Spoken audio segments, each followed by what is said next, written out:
till the day I drop. I am Antipop, I'll run against the grain till the day I drop. I am Antipop, I'll run against the grain till the day I drop. I am the Antipop, the man you cannot stop. Hello, Bemidji, Minnesota.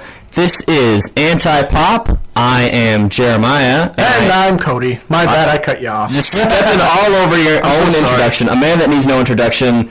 Cody Booker, sitting here right next to me. I feel so bad now. I cut you off. You know what? I'm one of those guys now. I'll forgive it this time. We are sitting here in the studio of FM 90, the greatest radio station in the world.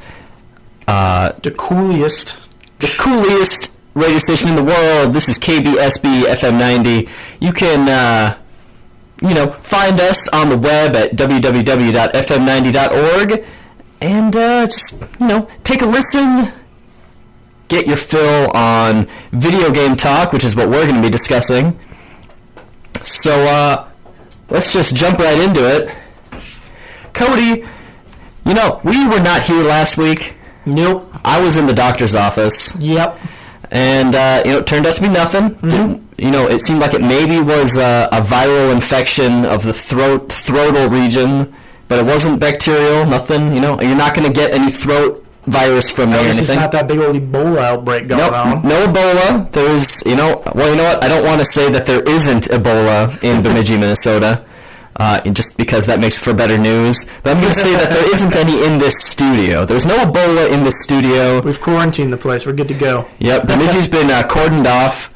A 5-mile radius around the lake. There's APCs and large gentlemen with assault rifles. I heard that in the coming days there's going to be a large bubble placed over us. Right. Yeah, tungsten bubble that will block out the sun. There's going to be one porthole in the middle of it so the sun can come through for a couple hours a day in a beam. But outside of that, it's going to be completely dark all the time, which is how it feels now, kind of. Pretty much. The days are getting shorter. It's gray and white. That's about it. No blue. Very overcast, very gray, very short days. Sun comes up real late, sets real early. I don't like it. But you know what? Let's hop into it. Cody Booker, what have you been playing, or not playing? What have you been up to recently? I assume it has to do with playing, but you know what? Start with just your life. Let's get into the mind of Cody Booker. Work. Outside of video games. Work? So much work. Tell me about work. Well, going on FM 90, we just finally, we're signed up and good to go doing sports this year. Okay, cool. Yep, after about 8 years of an absence, we're back in it. Oh, yeah. Just got done with the meeting and everything today for it. Oh, wow. That sounds grown up of you. I know. I didn't like it at all. How professional. I don't like being professional. I hate it. I mean, something that you just kind of have to grow into, I guess. One of the number one things I hate in this world are khakis. Oh. That's how much I hate being professional. You know something ironic? Khakis used to be totally gangster. Yes. Just like jeans used to be for prisoners only. Really? Yep, jeans used to be for prisoners. I did not know that. Like, I knew that... Like yoga pants used to be only for yoga. Yeah, right. And you know what? Oh, this is, let me give you a little side tangent.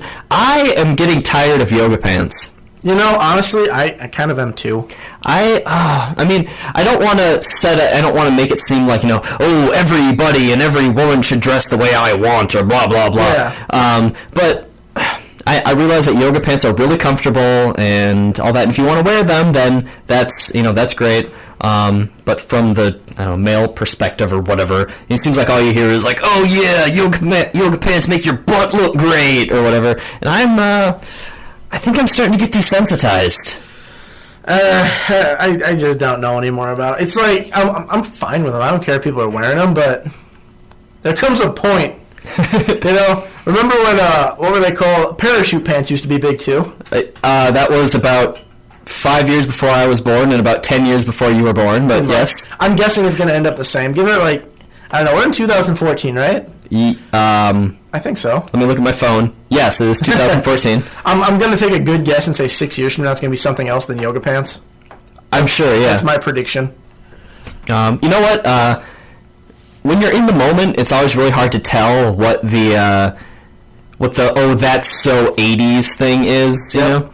But I guarantee you in 10 years, people are going to see yoga pants and be like, oh, God, why did we wear those? Oh, God. Whenever we bend over this season, why did we do that? Yeah, I mean, I remember when I was in high school, I was wondering, what's going to be the, that's so 2000s thing? And turns out it was... Flannel? No, that was the 90s. That was 90s, you're right, my bad. 2000s, that was when skinny jeans started kicking off, and, tight sweaters. Yeah. There you go, that so 2000. Modern, yoga pants, and, Aeropostale. the Affliction t-shirts. Yeah. People are gonna be like, oh, jeez, that is so 2010s, or whatever. Yeah. Don't worry, let's just all listen to the hipsters. They'll know what's coming next. Yeah, right. That hipster. They're our saviors, the hipsters. They're here to stay. All right, so in addition to work, what else have you been up to? Did you do anything interesting? Did you see any people? Hang out with any friends? Other than being out on the town this weekend, yeah? Good old roommate Warren decided to do the Blazing Challenge again. Again? Like his, oh man, what's an FM radio friendly way of saying this? The fire in the hole wasn't enough for him last time. Nope. Also because of the fact I even spiced it up for him, no pun intended. Okay. We made a bet on this too. Okay. The bet was that if he was to do it and finish it. Okay. Did he finish last time? Last time he made it through 2. 2, and how many are there? 10. 10. 10 in 5 minutes. And you finished. I finished. And he had 2. He only had 2. Okay. Lips turned purple, tears were coming out, and everything. It was a great day. Right. Okay. Anyway, pretty much, it went, I just lost track of my own thoughts. Okay, now I'm back on. Yes. So, we made the bet. The bet was, if he finished it, all 10, 5 minutes, everything down, I would pay for everything. Okay. Everything would be paid for. It sounds real. And you're broke, so... Oh, yeah. I'm not a rich man. All right, so the deal was set. Yeah, and then later on, it's like, okay, I need to make sure that he stays with this, because it's just like, I wanted something out of this too, and I just said, okay, but if you fail, because he started getting cocky, I'm like, if you fail, you can't do it, then you have to pay for everything I eat too. You pay for your stuff, the challenge, and what I eat. Okay. So he was still cocky, and he said, sure, let's do it. Let's do it. So, did you, set, a price ceiling or something? Because... Kind of. I kind of said I will get one thing. I'll get one meal. If I get something else, I'll pay for the meal. Because, that leaves you a lot of, wiggle room. If he loses, then you get nothing. I made a joke about that last night. I'm just like, gee, how much should I get? I can just put it in a box and eat it tomorrow if I want to. There you go. Yeah. So, I did that, and he went through. He started and everything. He went like a pro. Okay. He started pro. Nice. And then he got to around 7 or 8, and then he pulled off one of the most... I can't believe this excuse was used. Okay. Because he's got everything. He's like, He's like, oh, it's so hot. I'm like, yeah. He's like, no, temperature-wise. I'm like, really? Really? Temperature? They just took him out of the fryers. It's too hot to eat it right now. I'm like, really? Seriously? He gets to 8 and he's like, I can't do it. And he had 30 seconds to go. I'm like, of course you can do it. Yeah. And he's like, nope, can't do it. It's too hot. I'm like, oh my God. It's too warm at that point. He's like, it's too warm. I'm like, come on, man. When I got to my last wing, it was temperature hot too. I pushed through and I started tearing up and I still made it through. Now, I ain't ragging on him for that. He made it to 8. That's I don't know percent-wise how better. That's 200% better than the last time he did it, I think. He had 2, you said? 2 the first time, so... And now he had 8. That's 300%. I don't know. I'm not good at math. He did better. I think that's 400%. 400% it is. Maybe it's 500%, yeah. I'm going to say 500%. 500. 9,000% better. 9,000% better. He can't, over 9,000. He can't get over 9,000. That's why he couldn't hack it. That's why he couldn't do it. So he wound up paying for everything? Oh, yeah. $45 it ended up as. What did you eat? I got the entire sampler thing. Yeah? With with sliders. I got blazing wings with my things too. No challenge included. You just ate it for fun. I just enjoyed that. I'm like, don't worry, I'll do it with you. Of course, the meal came after his. Yeah. And I'm like, these are so good. As you choke back the tears. Pretty much. I'm like, it's like the pain's worth it right now. Yeah, right. Well, that's beautiful.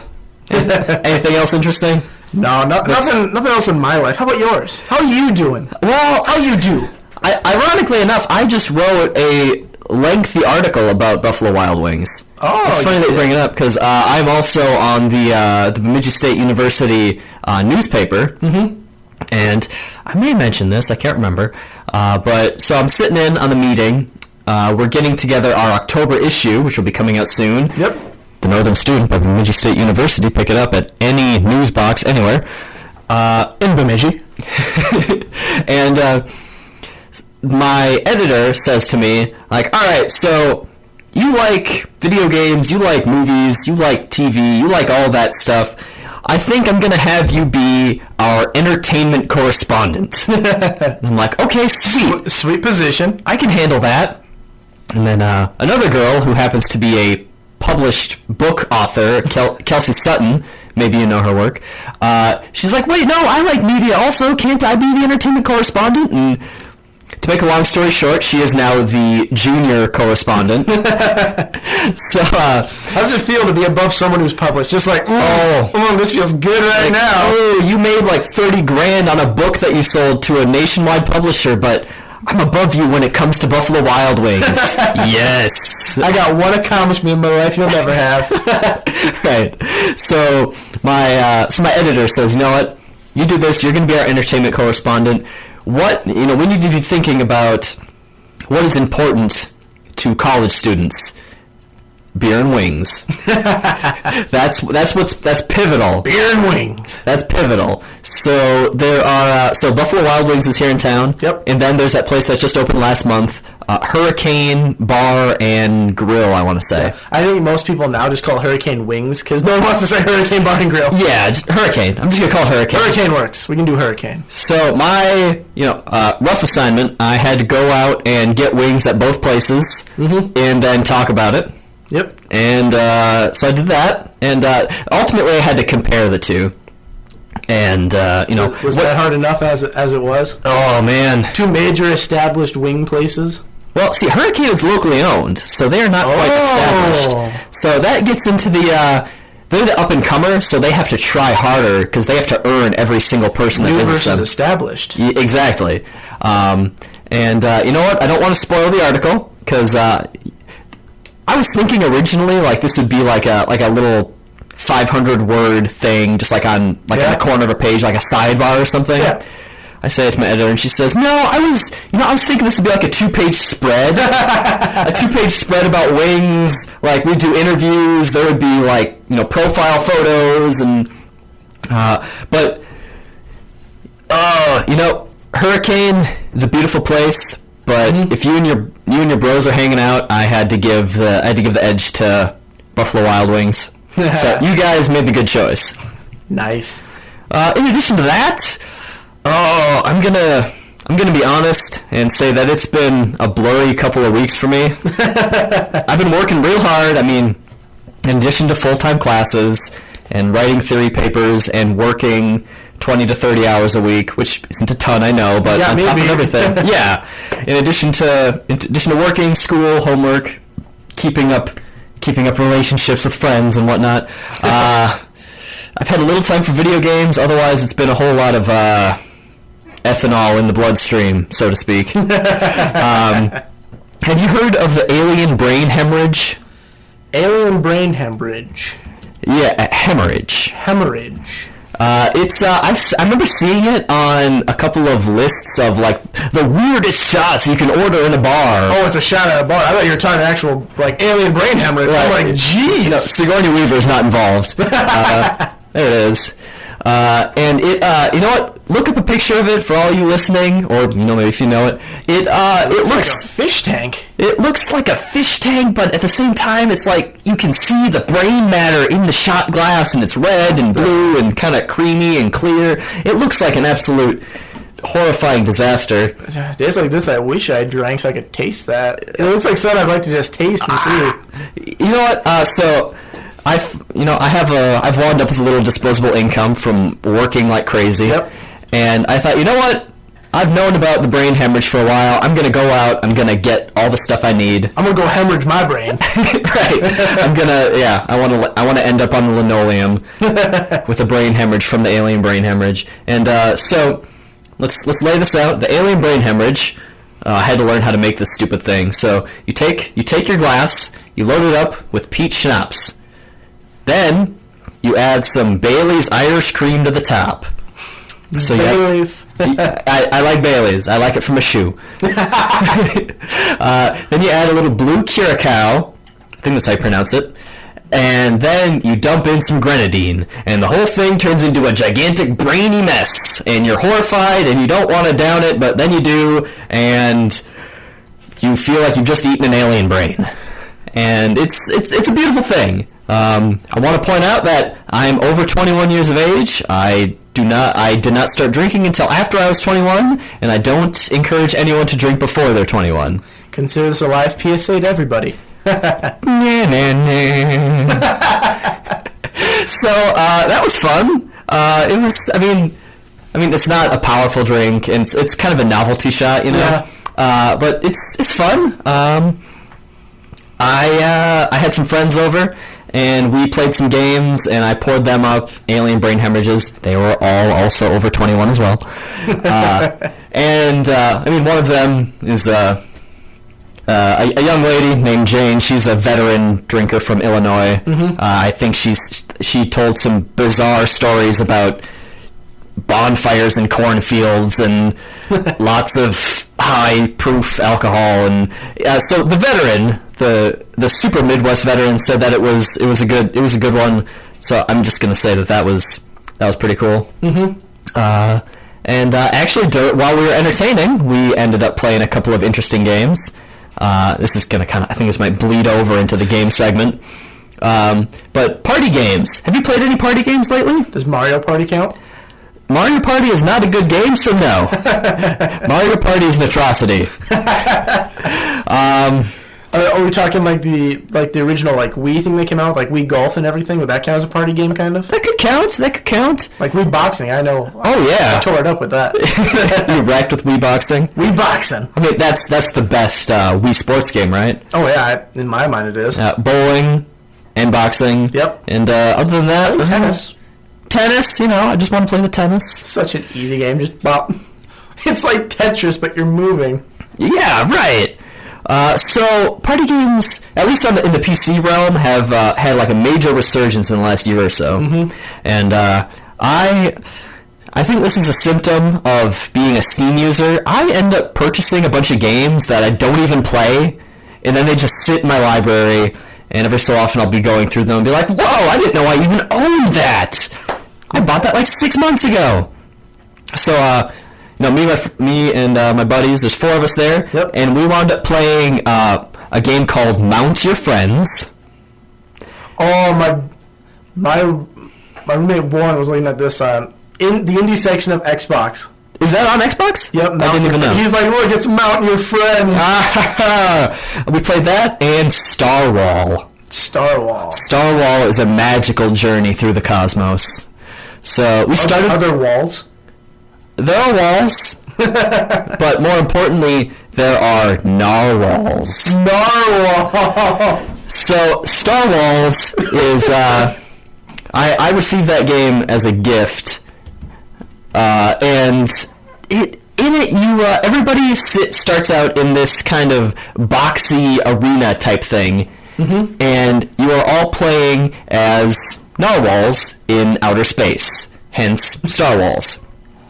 And so the interesting thing is all you can do is basically accelerate because you're in zero gravity. So you hold A to move forward, and then you use the control stick to move yourself. Mm-hmm. And see, the funny thing is, when you move the very tip of your very long unicorn tusk.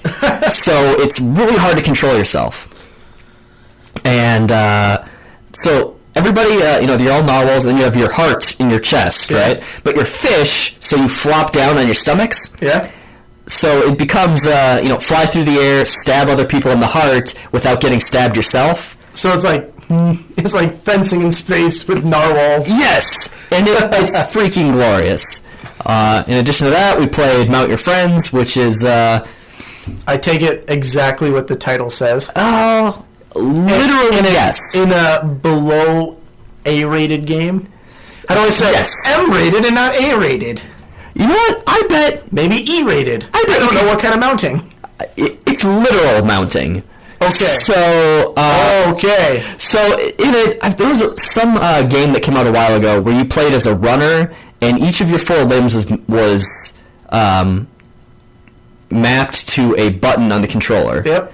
I forget what it was called, but Mount Your Friends is like that, in that you are this muscle-clad Olympian, and all four of your limbs are mapped to buttons. So your legs are X and Y, and your arms are B and A. You have to hold the button of the limb you want to control, and then you use the control stick to move it. So you wind up just kind of crawling along the ground, and you just have to be the person that gets the highest in the air. So basically you start with somebody just holding their arms in the air, and then you press the start button to end your turn, and then the next person goes. And then they very insanely climb up you. They get onto the tops of your hands or whatever was up in the air, and then they have to, they reach for the heavens, and it gets higher and higher. And the censure here is that everybody is wearing Speedos, and there's realistic swirling dong physics. And that becomes the best part, because you end up with, like... And they allow this stuff? I mean, everything's covered.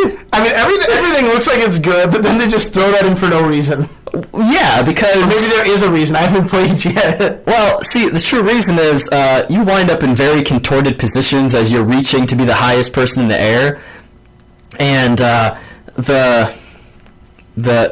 things in the Speedos kind of end up pointing out at weird positions, because it freezes you mid-frame. Oh, it freezes you once you, lock in. Yeah.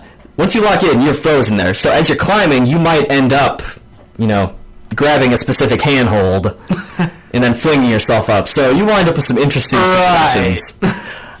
Wonderful, wonderful time. I cannot recommend that game highly enough if you have a couple of buddies that want to hang out and play a ridiculous game.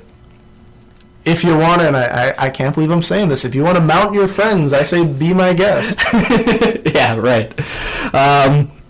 So that's what I've been up to. What have you been playing, Cody? Anything interesting? I took a break from Deus Ex now. Good. How far did you get in that? Okay. You might hate me for this. Oh, God. I found most of the bosses. I'm about a little bit past halfway. Very, very easy.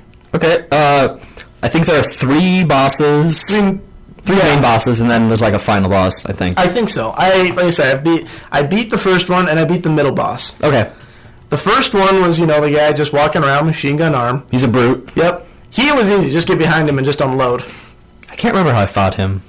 Anyhow. I got to the second chick. The chick that doesn't talk, and she has the foot augments, and she's just running around. She can go invisible, start shocking everyone. Yep. She gave me some very serious problems because I was susceptible to electricity. I beat her in about a minute and a half. Oh. I learned that if you have a poison grenade, you can just chuck that. It just stuns her. She's coughing up and everything. Oh. I just got right up to her, just unloaded my shotgun into her like 3 times. Game over. I won. Wow. Okay. I just looked at my roommate who said, "Oh, you're gonna have a problem with it." I'm just like, "Really? That was the problem?" I just unloaded my shotgun into her 3 times. She's down. And then just to add insult to injury, I grabbed her body because you can drag people. I'm like, You know what? I'm taking this. I'm taking this with me. The chopper was out there. I just dragged her along. Just like, hey, ready to go. Wow. Lovely. Okay. She was known as the Mantis. I'm like, I just killed the Mantis. It's coming with. Jeez. Okay, so you stepped away from Deus Ex after that, and what have you been into lately? I picked up a game I've been looking for a long time. Mm-hmm. I picked up Metro 2033. That is a fantastic game. I loved it. One of my favorite games of all time. I really enjoyed it. I thought at points it was kind of weak. Some points I'm not, I can't describe what the weak points were, but you can feel it when you're playing somewhat. Yeah. But towards the end was one of the best ends of a game I've ever done with the whole squad. You have like a squad of 6 with you and everything. Yep, and let's avoid spoilers, but tell me what you loved. Avoiding spoilers? Yes. Okay, avoiding spoilers. I loved Well, I'll start off with one of the gripes I have for it. One of the gripes I had was it somewhat felt like a little bit Fallout, but I understood that. I understood, it's hard to really be original this day and age. And the Fallout kind of thing is kind of newish, and not a lot of people touch that a lot. Yeah, I mean, Fallout really, really nailed the post-apocalyptic setting. Yes. And that's a setting that's been around for, decades and decades. So anything that follows in the wake of Fallout is going to get compared to that. But I did feel it did very good. It did very good. Mm-hmm. I will not argue that one bit at all. It was very... I love the fact that you could go against all... there was factions going on everywhere. Mm-hmm. I think it took place... The guy's 20, and he said he was born a little bit before or after the first nuclear hit in Russia. So it's 20 years after everything. Yeah. I did like the fact everyone set up base in the metro, pretty much. I like that. It's got to be underground so the radiation doesn't kill you. Yeah, there's a complete world that's been created now. Yeah. Well, I guess technically, literally, but not our new world has been completely built by nature. It's no, they've, civilized it somewhat. If I remember right, how the world of Metro 2033 works is, on the surface world, it's an apocalyptic wasteland where you can't go out. Or I think it's currently freeze. Yeah, I think it's currently in a nuclear ice age. Yes, and then so people have come underground, and each of the major stations has become a city, right? Yeah, and the current city you're in is on it's on the edge of the entire metro system. Kind of, it's one of the furthest north, which is kind of considered one of the safest, but at the same time it's on the outer bit, so it's you're on the fringe. Yeah, things are slowly coming in. It's been learned that the mutants are getting more and more agitated, and something's causing them to come in further. Yeah. So then the train tracks, those act as the roadways between all of the cities. Yes, and like I said, in the game there's a bunch of factions now. Mm-hmm. You have the mutant faction, which really isn't a faction, just your normal bunch of monsters. Yeah. Then you have something called the Dark Ones, which are as far as it's known, without giving spoilers, they're somewhat of a mutated version of humans that have learned to survive out there. They've completely gone to the next step of evolution. Wow. They're known as the Homo Novus. Homo Novus. Homo Novus. New humans. Yeah, pretty much. Kind of. My Latin isn't great. Same here. Pretty much. Then you have, and this one freaked me out, because it is set, it even says, it's a little bit in the future, but... Mm-hmm. If you played the game right now, the dates would kind of line up. I think right now it's 2013 in the game, or that's when the bombs hit for the first time. I don't remember bombs hitting in 2013 in Russia and causing a nuclear winter. Well, they have a closed internet. We just didn't hear about it. That's probably it. But pretty much, and this one blew me away, pretty much in the tunnels there are two opposing factions that have been recreated. Mm-hmm. The Nazis and the Reds. Yeah. Communists. The fascists and the communists. Yes. Yep, and I remember going through some levels where they're just fighting, and you're stuck in the trenches, and they both want to kill you. Oh yeah, and most of the tunnel doesn't want to be involved in that. No one wants to get involved. No one's taking a side. It's just there's a war going on in the tunnels. Yep.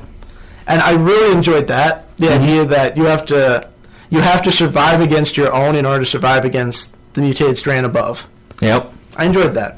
Cool. Yeah, I remember, what feels so cool about Metro 2033 versus something like Fallout or something is, it feels so real. Yes. Fallout, it's ooh, look at these gigantic mutated monsters. I'm going to unload on his face with my shotgun or my laser rifle or whatever. Yes. Metro, going into a camp with, 5 dudes in it is, oh my gosh, how will I ever possibly do this? I played it on normal, and the one thing that really ticked me off is the enemy. It's realistic if you get shot somewhere. Yeah? If you get shot in the head, you're dead. Oh yeah, you're out. Oh yeah, if there's 20 enemies, I had to pull out pneumatic weapons and start sniping. Yeah. I didn't have a choice. It's I could not go in with my shotgun, guns blazing. I didn't have a choice. Yeah, not going to happen. I liked it that the game didn't make, many games, they didn't make the shotgun really overpowered. Yeah. If you brought a shotgun and shot someone point blank, chances are they're down. Yeah.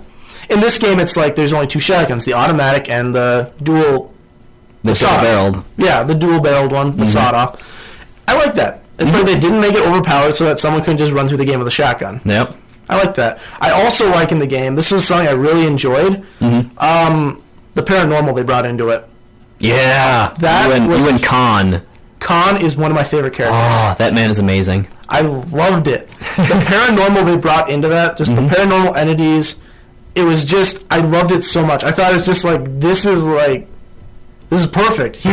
Especially when he explains why they're there. Yep. The anomalies or the ghosts? Just everything in general. All of it. The way he explained it, I understand, everyone can easily argue that, it's just his faith on what he points it to. Yeah. But the way he described it was just so, mind blown. Yeah. He's like, after the bomb hit, heaven, hell, purgatory, all of it ended up right here. And I'm just like, that there you go. Is awesome. Yeah. So when you were playing through, did you just play through it once? I played through it once. I'm going to play through it again. Okay. Because I know there's 2 optional endings. Yeah. So the first... Oh, man. So... I want to ask what ending you got without spoiling the ending that you got. Because there's kind of a good ending and kind of a bad ending. You know what I didn't like? And this isn't I don't know if this is a spoiler or not, but it doesn't involve anything that happens at the end, just what the endings are, kind of. Yeah? I'm not going to say I don't like it, I understand. Because originally the games go with the books, I understand that. Yeah, it was a book series originally. Yep. And that the second game in the series, Metro Last Light, is loosely based on 2035, which is the third book in the series. I know this... I can't be angry at it because they did their own ending to it, one of the optional ones, and it didn't ruin anything. The option was very good. I like the option. It's just that if you chose the option that you thought was kind of correct in your mind, it was kind of like... Canon-wise, this did not happen. Okay. So did you end up with So in the 2 endings, your destiny or whatever, your mission that you're on is that's been hyped up the entire game. You have to go and save us, and you need to, send a little bit of out. Yeah. That is kind of the dark ending or the quote-unquote bad ending. Is that the one that you got? You could say I chose the good ending because I understand where the other people were coming from. I understood what they were trying to say. Okay. And I did a little homework before I got to that part in the game. No spoiler-wise homework, but I learned kind of what they were, kind of. Okay. A little bit. Well, to get the good ending, or the quote-unquote good ending, you need to get a lot of those gold flashes on the screen. Moral choices. Yes. Because I learned if it's a good choice, it'll flash bluish and you'll hear a drop of water. Yep. If it's a bad, it'll flash red or something.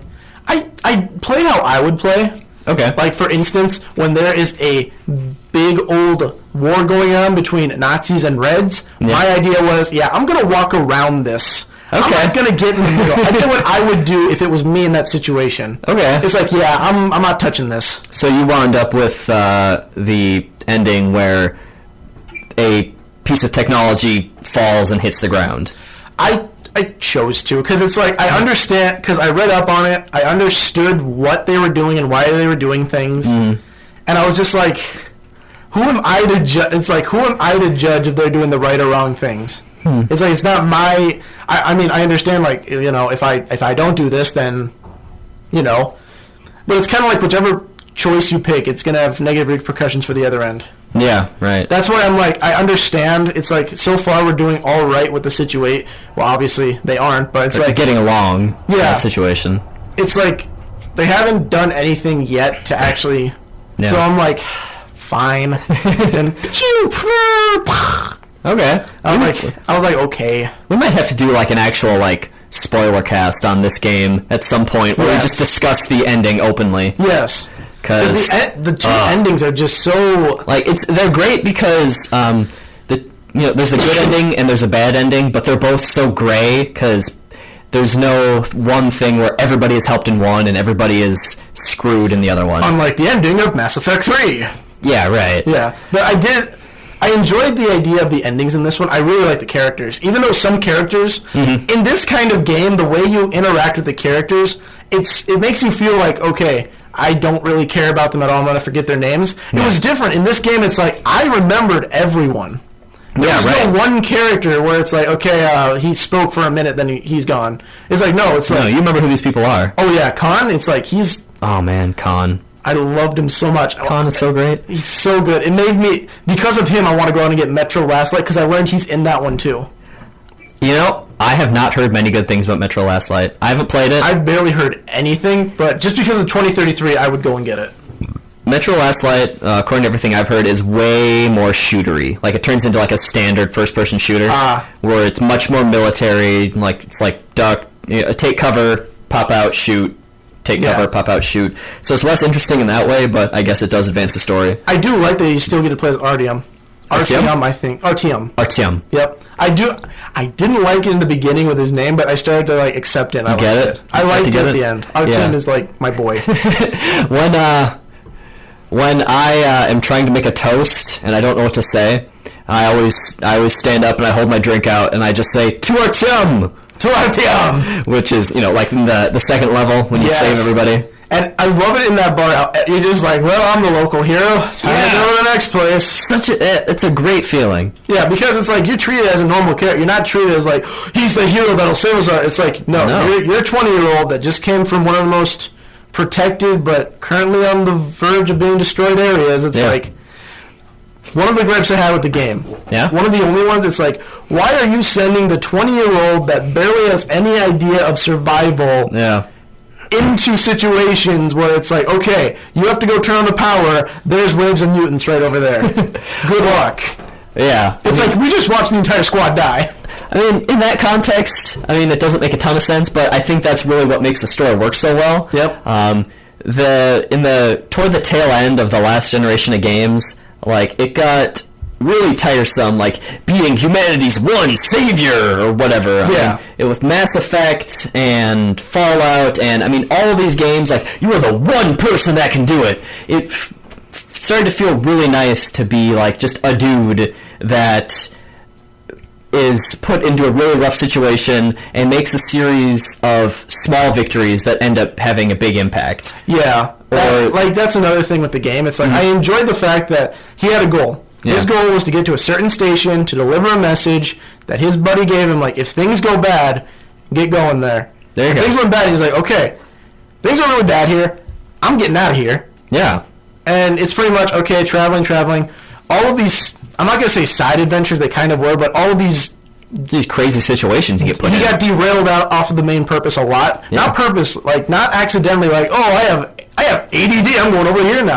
It's like, no, it's like, I'm still trying to go this way. That's shut down. I got to go around. This is the only guy that can help me. Yeah, right. And, that's great. I thought the narrative weaving in that way was really great. And, like you said, you wind up in that big section of game where there's, like, trained soldiers fighting each other, and you have to walk through the front lines. Yeah, you could try to fight your way through it, but realistically, you're going to, like, cower like an unbattle-hardened guy you are, and just try to, limp through there, hoping nobody sees you. Yeah. And, that's what made it feel so real, Yeah. I guess the only thing that I bring up where it's like he's somewhat not a normal person, I'd have to bring it up where it's like, the Homo Novus have been trying to contact you, so that's why it's like whenever something happens, when it's like, oh, we're all being knocked out for some reason, you're the only one that wakes up. I can understand that part where it's kind of like, okay, he's kind of a big deal because he's the one. It's like, yeah, at the same time, it's like they already tried contacting everybody else. They even stated I wasn't the only one. Yeah, you're one of the few that get it, so to speak. Yeah. But now we're treading on spoiler territory. Yeah. It's like, as long as we haven't given out the ending or much of the game, I think we did a good job just then. Yeah, right. And, if you love Stalker, that series of games, check this out. They even make reference to Stalker. Mm-hmm. And also, it's just fantastic story-driven game. Very good. I was a little peeved that I finally found a copy, but they wanted $20 for it. Of Metro 2033. Yeah. I'm like, I can understand it's good, but $20 from when it came out, I'm like, But I also got Gears of War 2 for only $1, and it's been a long time since I owned Gears of War 2, so I'm like, okay, I'm okay with that then. Yeah, you're spoiled. Yeah, pretty much. Well, I don't know if it's a good transition. I'm just going to say I've been playing Mortal Kombat. I like that transition. Technically, Reptile's somewhat of a mutant. We can count that as a segue. Yeah, so Reptile's a mutant. He shoots a lot of projectiles, and I don't like Reptile. Mortal Kombat. So I'm largely a PC player. Yep. And one wonderful thing about Steam is they have incorporated a sharing system. Have you heard about this? The sharing system in Steam? Yeah. Isn't it new? Fairly new. I haven't interacted with it too much. Mm-hmm. And I might be taking additional steps in here, but basically, if you load up Steam on your computer, and then somebody else logs into their Steam account on your computer, and then they can install a game off of their library, because all of their account stuff is stored in the cloud. Yep. And so then that game will be installed on your computer, and you can play it on their account. If you log into your account, you can't play it. Mm-hmm. But you can send them a request to authorize you as a share person. So, my girlfriend bought Mortal Kombat 9, or it was just called Mortal Kombat. It was the reboot from 2011. She bought that, put it on my computer because it didn't run on her computer, and then I sent her a request to share, and now I can play her game on my computer whenever I want. Nice. Yeah, it's really cool. Steam is always really pushing the boundaries of stuff like that, and I think it's fantastic. Oh, you Steam boys these days. Oh, yes. Us console guys and our sharing stuff. Your hard copies of discs and Yeah. your outdated formats. Us and our nice, like, if you take a picture of our collection, it looks nice, but then you gotta upload it when you guys are just like, oh, look what I got. Yeah, right. I'm just like, oh, look, I have 200 things on Steam. Haha. I own 50 games. Yeah. So I've been playing Mortal Kombat 9 quite a bit the last couple of days. Nice. I've been kind of feeling out who I want to play as, what I like. When X comes out? A what? When X comes out, Mortal Kombat X, the next one? Yep. I have a small little gripe with Mortal Kombat 9. 10 looks amazing. I think it's going to be great. Especially with... Maybe we should cover this in news. Yes. The news segment coming up. Yeah. We'll cover 9 right now, because we're in 9. There you go. The one thing I did not like about 9... Yeah? And I understand, like, everyone is like... Half of everyone's like, it's for the best. The other half are like, no, it's not. I did not like how they took everything and just said, you know what? We're starting from the beginning in a new... What would be the word? New timeline. Yeah, they retconned it. I was just like, oh, are you serious? Because, I don't have a problem with that. I had a problem because they took a lot of... Because the thing is, it wasn't just like we're rebooting it. It's like, no, we're completely... We're redoing everything. Mm-hmm. I didn't... this is probably the reason. I didn't like Sub-Zero's turn to a cyborg. I didn't like it. That's a little silly. All right, so let me just explain that. So at the beginning of Mortal Kombat, I'm just going to start calling it Mortal Kombat 9. Because it's just... Yeah, pretty much. They rebooted the series. So at the very beginning of Mortal Kombat, the intro cutscene, you see Raiden, the god and protector of Earth, fighting Shao Kahn, the emperor of Outworld, or the place where all the demons come from. Yep. Those two are the only surviving Mortal Kombat combatants. Of Mortal Kombat Armageddon. Yes. In my mind, the best Mortal Kombat of them all. I didn't play it. I can't say. It was good. So it opens with this panning shot, and you see every single character dead, disemboweled, beheaded. Shao Kahn's hat is like splitting through Baraka, and Sonya Blade is disemboweled, and crows are eating her intestines, and Scorpion has had his legs ripped off, and he bled out. I did like that. In that entire scene, I really enjoyed how much detail they put into it. You can tell who killed who. Yeah, I really love that. You can see a face melted off because of Reptile. Yeah, you see a bladed hat in somebody's head. Yep, you can tell everyone who did. I love how they show the again dead body of Liu Kang. Yeah, right. It's like, well, we took care of him a second time. and I love that you can see like the order that they died in. Yep. So like the panning shot, like it goes up a pyramid, and at the top of the pyramid is Shao Kahn and Raiden fighting, and like some people are dead at the very base of it. Some people are dead on the stairs. And I think Blaze was dead somewhere. Blaze is dead. I don't know. Yeah, because that's another thing I liked about it. Back to the detail part, it's like in the beginning of Armageddon, you see the cutscene where they're each side, good and evil, they're running right at each other, and you see everyone fighting everywhere. They kept that from that opening into, and I loved it. But back to what you were saying, I just went off track. Scorpion is near the top. He was the last one to die before those two started fighting. Mm-hmm. Gotta give props to my man Scorpion. I wish Sub-Zero would have gotten that far, but it's okay, Sub-Zero. Yeah, Sub-Zero, you know what? He was just an imitation of Scorpion to begin with. He was cool. Literally. Yes, cool. So Shao Kahn and Raiden are fighting, and then Raiden sends a vision to himself in the past at the beginning, chronologically. He sends himself a vision at the beginning of Mortal Kombat 1 of everything that happens throughout the entire series, and then the timeline jumps back to the very beginning during Mortal Kombat 1.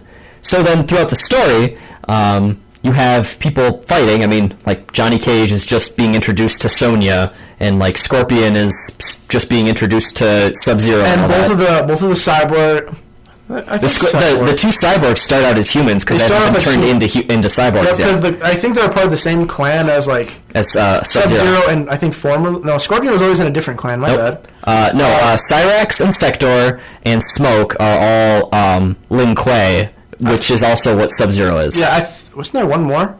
Oh, no, there wasn't. In the original game, originally, like, Reptile and Scorpion were two, but now they aren't. Because in the original game, it's like they all have different color patterns, so they all have different characters. Yeah. But, the beginning was weird. They're out. Anyhow, so, yeah, this is their excuse to retcon the story or to retroactively make things canon. And I think that's really cool, because...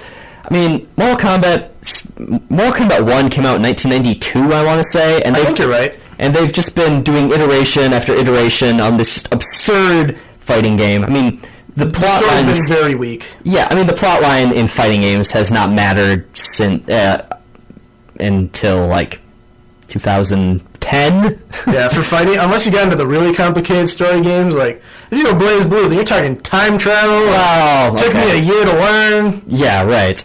I'm staying away from that for right now, even though it's one of my favorites. But the core of Mortal Kombat is the fighting, of course. Oh yeah, it's known for I think it's the original fighting game that was considered the most gruesome game ever made. Yeah, I mean, fighting wise, it's because of Mortal Kombat that there are ESRB ratings now. Yep. So I was trying out different characters. I got Mortal Kombat Complete Edition. Oh, so you got everyone. I got all of the DLC and all that. So I got Freddy Krueger, and I tried him out because I love horror movies. I mean, Freddy himself is a charismatic guy. I like that. Mm-hmm. So I played through the ladder mode as him, and he's cool. I liked him. Then I thought I'd go back and try out Scorpion because I'm a diehard Scorpion fan. I've always loved Scorpion.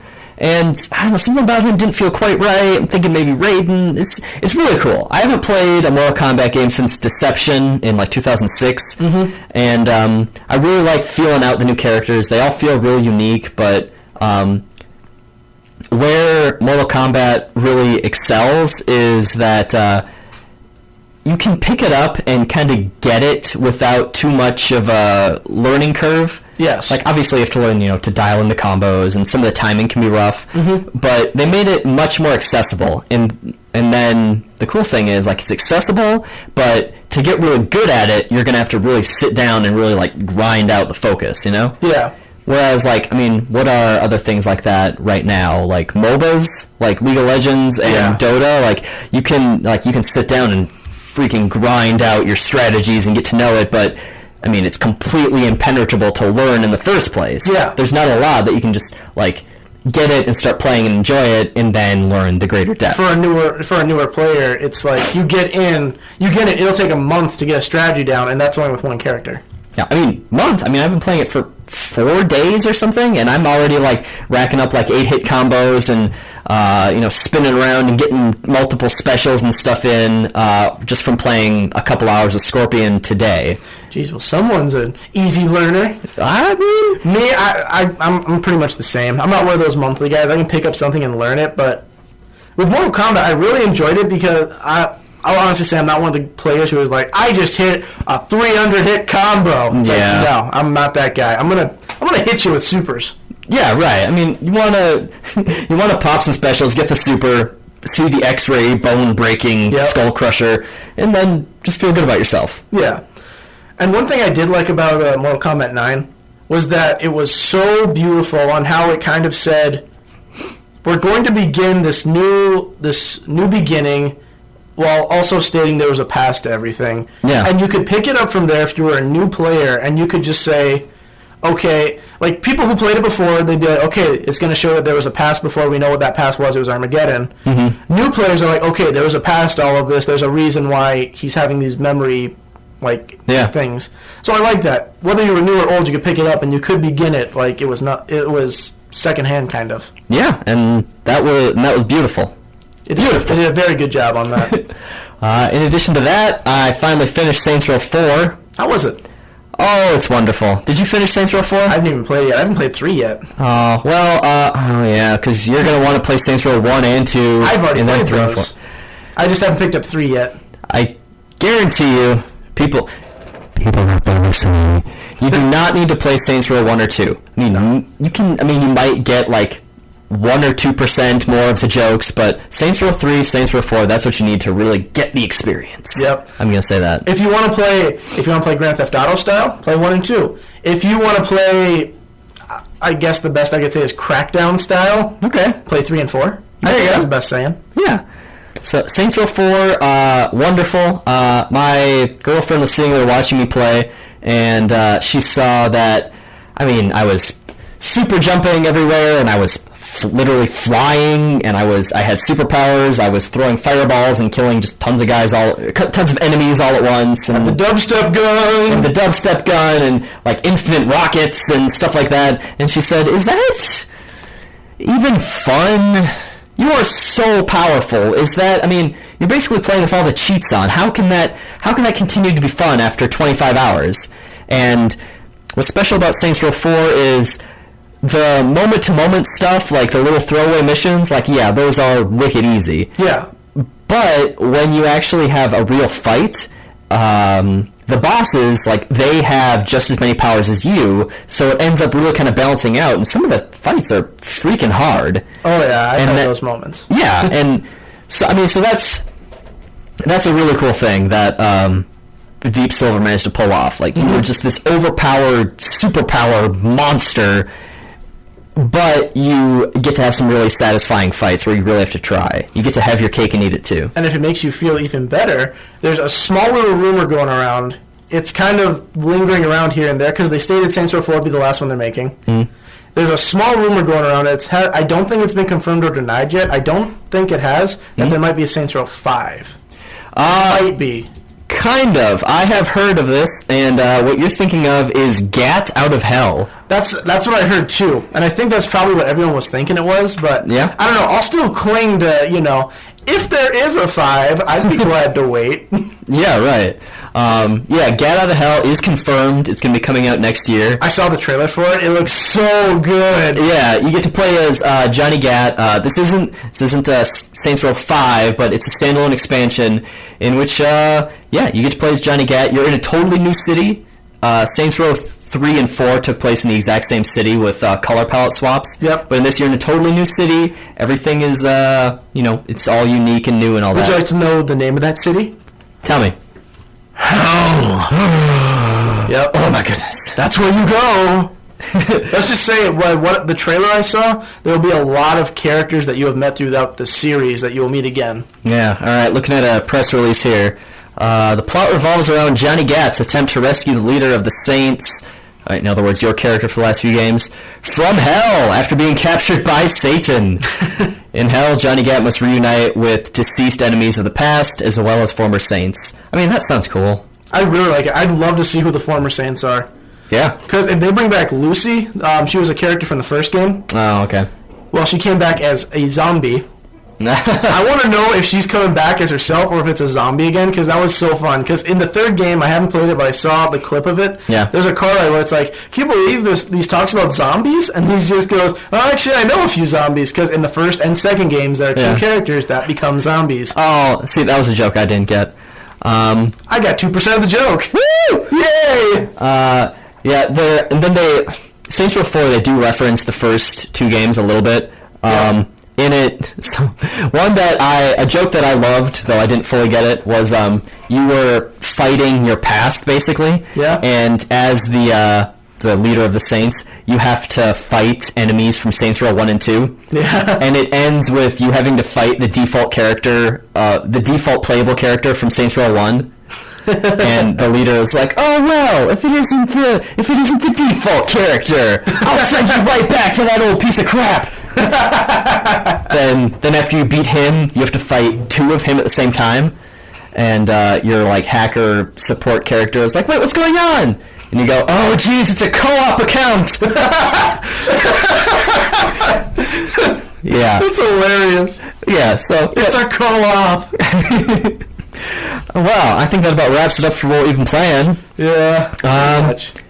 I haven't been playing much of The Sims, but today, this very day, October 1st, EA released some teasers for The Sims 4. They did. Just a couple of screenshots, apropos of nothing, but they released a couple screenshots of some Sims from The Sims 4 looking at ghosts. Oh. And in The Sims 4 currently there are no ghosts. So it's kind of like a Halloween pack they're probably coming out with. Oh yeah, good call. I hadn't thought of that. I thought they were just going to add ghosts, because, ghosts have always been in The Sims games. Yeah, I remember playing a good game with the Grim Reaper for a ghost. Oh yeah. I'm like, because there's the ghost just sitting there like, oh yeah. And I'm like, oh, don't worry, I'll win your soul. So yeah, that happened. So hopefully they're going to be adding ghosts to the game. I like chatting, hanging out with the ghosts. And then they added another screenshot of Sims dressed up like Star Wars characters. Like there was a Chewbacca and a Princess Leia and like a Sith guy. So I don't know what that's going to be. My guess is it might be I don't know. At first I thought maybe it was a tie-in for the upcoming Star Wars movies. Yeah. But Star Wars Episode 7 isn't coming out until December 2015. I can't believe it's already that close. Well, I mean, a year from December. That's true, but I was thinking like, oh, probably late 2016. But I was like, no, it's like 2015. I'm like, okay. About a year from now. So what? Maybe they are doing like a Halloween costume pack. I don't know. They could. I could see it. A lot of games, once October hits, even if it's the beginning, they'll throw a lot of Halloween stuff out. Yeah. So that's that. EA is being playing it close to the vest on that. Have you heard of the game Never Ending Nightmares? Never-Ending Nightmares. I don't think I've heard of Never-Ending Nightmares. That was a PC game made by solo indie developer Matt Gilgenbach. Yeah? And he's a real cool guy. He, for about a year ago is when I first heard about this. I actually wrote a little preview of it. He's making a game called Never Ending Nightmares, and it's kind of a 2D horror game that is freaking unsettling. Because I've heard of Rise of Nightmares. I hope it doesn't go off that. No. So this game, like, the best way I can think to describe it is that it looks like It looks like, instead of a dark version, a really light version of Limbo, kind of. Except a little more, Well, did you ever read those books when you were a kid, like Scary Stories to Read in the Dark? Maybe? They had like just the art, like they were like chapter books as we call them in elementary school, but they had these really the animations were really sketchy, like they're done with like pen, so there's tons of sketch marks everywhere. Yeah. And it was just unsettling and just dark and freaky. That's how this game looks. And in it, you play as a guy that is having a nightmare, and he keeps having false awakenings. Mm-hmm. So, like, have you ever, like, woken up from a dream and then you realize you're still dreaming? Kind of like that scene from Family Guy where Adam West keeps waking up. Yes. I was like, ugh, at least this time I know I'm dreaming because all of you are rabbits. Yes, right. So this guy, you play as a character that keeps having false awakenings from nightmares. And it's just, he leads into another nightmare and another one? Yes. Oh, that's just... Yeah. And, oh, God. Gosh, I haven't, I've watched some video of it. It came out real recently. And it just goes some dark, horrifying places. Mm-hmm. And what makes it so interesting is Matt Gilgenbach, the one guy that made it, he suffered from OCD and depression for a long time. Oh, that's a horrible mix. Yeah, so, I mean, lots of stuff going on in lots of dark stuff going on in this guy's brain, and this kind of became, like, his palette to get all of his darkness out. Mm-hmm. So, in stuff that I've seen, I mean, it's just really existential, weird stuff. Like, at one point, you're walking, and turns first person, and the guy's like looking at his arm, and he starts digging on his arm, and then he like starts pulling out his muscle tendons. Oh. And like stuff like that is just stuff that the developer said he just like imagined, or like thought loops he couldn't get out of his head, or nightmares that he had, and it's just loaded with stuff like that. Is it kind of like every time he wakes up, it's like a different style of gaming, kind of? Do you think? No, it's not like it. Like it plays the same, but it's almost like different mini chapters. Like every time you wake up, it iterates upon itself. So like the first few times, so like early in the game, you wake up a few times and you're just exploring different rooms, and then like the fourth time you wake up, for example, you're able to get a little bit farther in the story.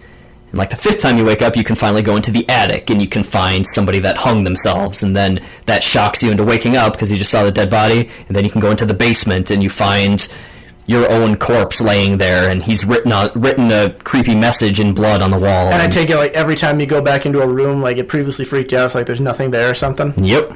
Nice. I like it. Yeah, Perfect Halloween game. Right. I love the idea of this story, or of this game, and the story in this game.